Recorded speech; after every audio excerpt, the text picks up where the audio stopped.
ဆလန်ကတော့ရုပ်သံလိုင်းတစ်ခုမှာလက်ထောက်ပရိုဂျူဆာဖြစ်လုပ်ကိုင်နေတဲ့စူချင်းဆိုတဲ့ကောင်မလေးနဲ့စတင်ထားပါတယ်။တရက်မှာတော့သူမရဲ့အထက်လူကြီးကသူမရေးထားတဲ့ဇာတ်ညွှန်းပြင်းစရာကောင်းနေတဲ့အတွက်ပြင်းပြင်းထန်ထန်ဝေဖန်နေခဲ့ပါတယ်။ဒါကြောင့်ပိုကောင်းတဲ့ဇာတ်လမ်းတစ်ပုဒ်ကိုရှာဖွေဖို့သူမရဲ့တက်ကလူကပါမခအောင်တူဖြစ်တဲ့ဂျွန်ဆော့ခရောင်စီသွားဖို့ဆုံးဖြတ်လိုက်ပါတယ်။ပါမခရဲ့ဘဝအတွေ့အကြုံတွေကသူမရဲ့ရုပ်သံအစီအစဉ်အတွက်အကောင်းဆုံးဒိုင်ယာရီတစ်ပုဒ်ဖြစ်လာနိုင်မယ်လို့မျှော်လင့်ခဲ့လို့ပါ။အကြောင်းကတော့ပါမခရွန်ဆော့ခရောင်ဟာလူသိများပြီးလေးစားခံရတဲ့ပုံကိုယ်တူဖြစ်လို့ပါပဲ။ဒါကြောင့်စူချင်းကသူမရဲ့ရုပ်သံလိုင်းမှာပါဝင်လာဖို့အစာပြိုးနေခဲ့ပါတယ်။ဒါပေမဲ့ပါမခကြီးကတော့ဇလန်မပြောပြခင်စူချင်းကိုတချင်တစ်ပုတ်အရင်ဆိုပြဖို့စနောက်ခဲ့ပါတယ်။စူချင်းကလည်းသဘောတူပြီးဆိုပြနေရကြောင်းပါမခကြီးရဲ့မျက်နှာမှာအပြုံးနဲ့ဝေစာသွားခဲ့ရပါတယ်။အဲဒီနောက်မှာတော့အတွေးတွေကအတိတ်ကိုပြန်လဲရောက်ရှိသွားခဲ့ရပါတယ်။1969ခုနှစ်တောင်ကိုရီးယားနိုင်ငံမှာအဲဒီချိန်ကမြောက်ကိုရီးယားနဲ့တောင်ကိုရီးယားအကြားမှာစီရေးတင်းမာမှုတွေအမြင့်ဆုံးချိန်ဖြစ်နေတယ်လို့တောင်ကိုရီးယားနိုင်ငံကိုယ်တိုင်ကလည်းအာဏာရှင်အစိုးရရဲ့အုပ်ချုပ်မှုအောက်မှာရှိနေကြတာပါ။အဲဒီခေတ်တုန်းက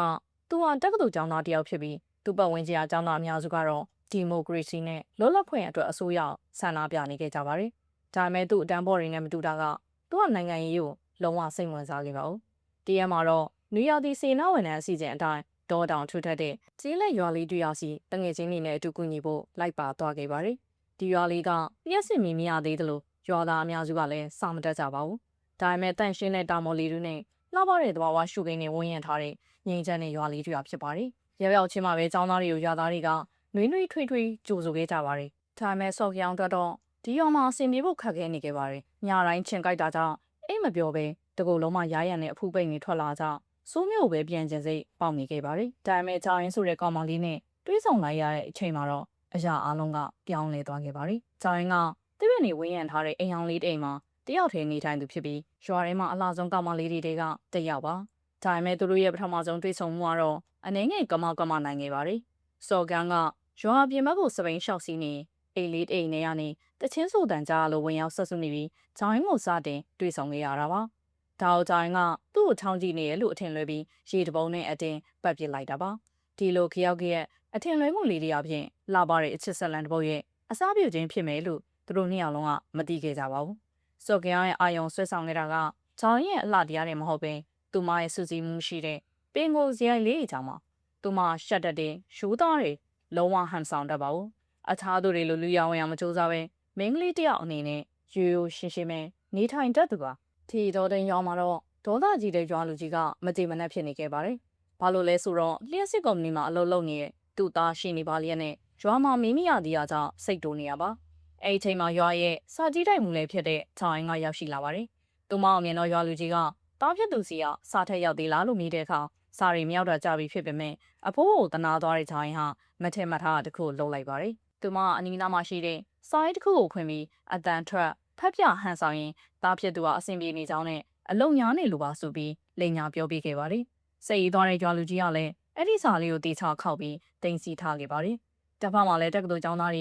စီနာဝင်တဲ့အလုပ်တွေကိုတစ်နေ့လုံးလှုပ်ဆောင်နေခဲ့ကြပါတယ်။ညဘက်ရောက်တဲ့အခါမှာတော့ရွာသားတွေနဲ့ကျောင်းသားတွေစုဝေးပြီးတချင်းစုဖြိုပြေပွဲလေးလုပ်ခဲ့ကြပါတယ်။အဲဒီအချိန်မှာအနားဖြတ်သွားတဲ့ကြောင်ရင်းကိုလည်းအားလုံးကစိတ်အားထက်သန်စွာနဲ့တချင်းဆိုဖို့တိုက်တွန်းခဲ့ကြပါတယ်။ရှက်နေပေမဲ့လည်းနောက်ဆုံးမှမငင်းဆနိုင်တော့အကြောင်းတချင်းဆိုဖို့သဘောတူလိုက်ရပါတယ်။ဒါပေမဲ့ကန်ဆိုးစွာနဲ့ပဲသူမချင်းဆိုလိုက်တဲ့အခါအတန်ကြီးကလုံးဝလွဲချော်နေခဲ့တာပါ။စော့ကြောင်တော့မှပဲသူမရဲ့ကီးမွင်နဲ့ချင်းတန်အောင်နားထောင်ပြီးမရေပဲမနေနိုင်ခဲ့ပါဘူး။နောက်နေ့မွန်လိုက်ပိုင်းမှာတော့သူမကတောင်သူလေသမားရဲ့နားစိတ်ကဝေထူတပုတ်ကိုအတန်တော့ဖက်ပြနေခဲ့ပါတယ်။ဒါပေမဲ့ဖက်ရင်းနဲ့ဇက်လန်ကနားထောင်သူတွေအတွက်နင်းနဲ့စီကြော်လာတာကိုတတိထားမိတော့ပါတယ်။ဒါကြောင့်သူမကဘသူ့မှအရှက်မကွဲစီစဉ်တာကြောင့်စာအုပ်ထဲကအတိုင်းမဖက်ပြတော့ပဲသူမဘက်သာဇက်လန်အသေးတစ်ပုတ်ကိုချက်ချင်းလုံးချံဖန်တီးပြီးဖက်ပြလိုက်ပါတယ်။လေသမားတွေကတော့သူမလုံးချံပြပြတဲ့အစုံတက်ကိုမကြိုက်ကြလို့နင်းညီးတွားခဲ့ကြပေမဲ့ခဏအကြာမှာတော့အလုတ်စီကိုပြန်သွားခဲ့ကြပါတယ်။ကြွာလေးရဲ့ဘွားကတော့အေးစိမ့်ငြိမ်သက်တဲ့ပုံမှန်ဆက်ဝန်းတွေကို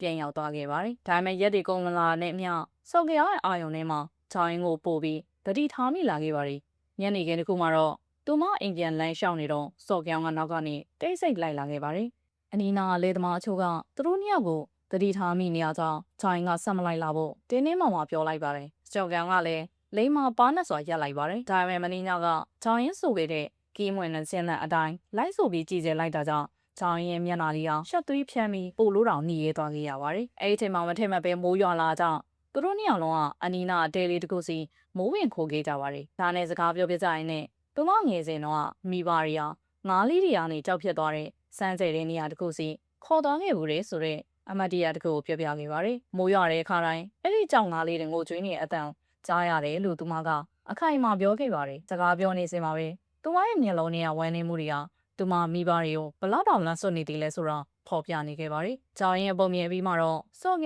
မရေပဲမနေနိုင်ခဲ့ပါဘူး။အဲဒီတော့၄နှစ်ရွယ်ပဲရှိသေးတာမို့စိတ်ကိုရင်နာဖြစ်ရမယ်ဆိုပြီးစနောက်ခဲ့တာပါ။ဒါပေမဲ့ကြောင်ရင်ကတော့ကြောင်ငါးရဲ့ငိုတန်တကယ်ကြားခဲ့ရတာပါလို့ဆက်လက်ယုံကြည်နေခဲ့ပါတယ်။အဲဒီလိုစကားကြီးပြောပြကြရင်သူတို့ကိုသူတို့တော့မသိလိုက်ပဲအချစ်စိတ်တွေစတင်အဖွာလာခဲ့ပါတယ်။နောက်နေ့မှာတော့စော်ကက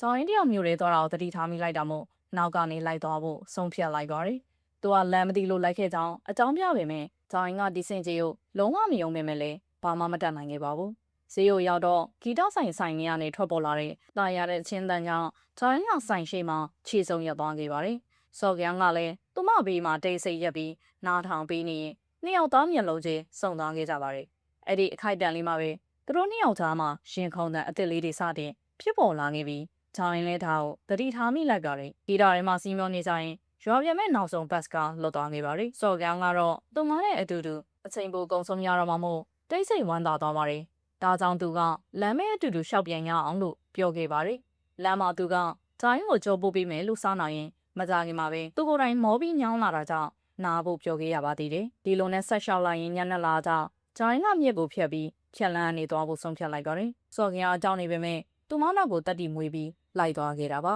။သူတို့နှစ်ယောက်အိမ်ပြန်လန်းအောင်ဆက်လျှောက်ခဲ့ရင်ရွာရင်းမှာလူတွေမြင်လို့ပုံခဲ့ရပါသေးတယ်။အိမ်နောက်စော်ကောင်ကမြေကမ်းမီးမှာဂျောင်းရင်ပြောခဲ့ဘူးတဲ့ငါးပုံစံနဲ့တူတဲ့ကြောက်ခဲလေးကိုကောက်ခဲ့ပြီးသူမကိုလက်ဆောင်ပေးခဲ့ပါတယ်။နောက်ဆုံးမှာတော့သူတို့ပထမဆုံးစတင်တွေ့ဆုံခဲ့တဲ့ဂျောင်းရင်ရဲ့အိမ်စီကိုပြင်ရောက်လာခဲ့ကြပါတယ်။သူမဒီအိမ်မှာမိဘတွေနဲ့အတူနေထိုင်ခဲ့ဦးတဲ့အကြောင်းစော်ကောင်ပြောပြခဲ့ပါတယ်။သူတို့နှစ်ယောက်ကစကားတွေပြောရင်မောရင်းနဲ့အဲ့ဒီညလေးကိုအတူတူကုန်လွန်ခဲ့ကြပါတယ်။မခွဲခွာခင်မှာတော့အိမ်မေကထင်းရှူးပင်ကြီးမှာဖူးစာမားတဲ့သူတွေကိုပေါင်းစည်းပေးနိုင်တဲ့စမ်းကြဲတဲ့ဆွမ်းအားတစ်ခုရှိတယ်ဆိုတော့နှစ်အောင်လုံးကသဘောတူခဲ့ကြပါတယ်။အမှန်တကယ်လဲအဲ့ဒီအပင်ကြီးကြောင့်စော်ကအောင်တယောက်တောင်းရင်းနဲ့ဆုံတွေ့ခဲ့ရတာလည်းဖြစ်နိုင်ပါတယ်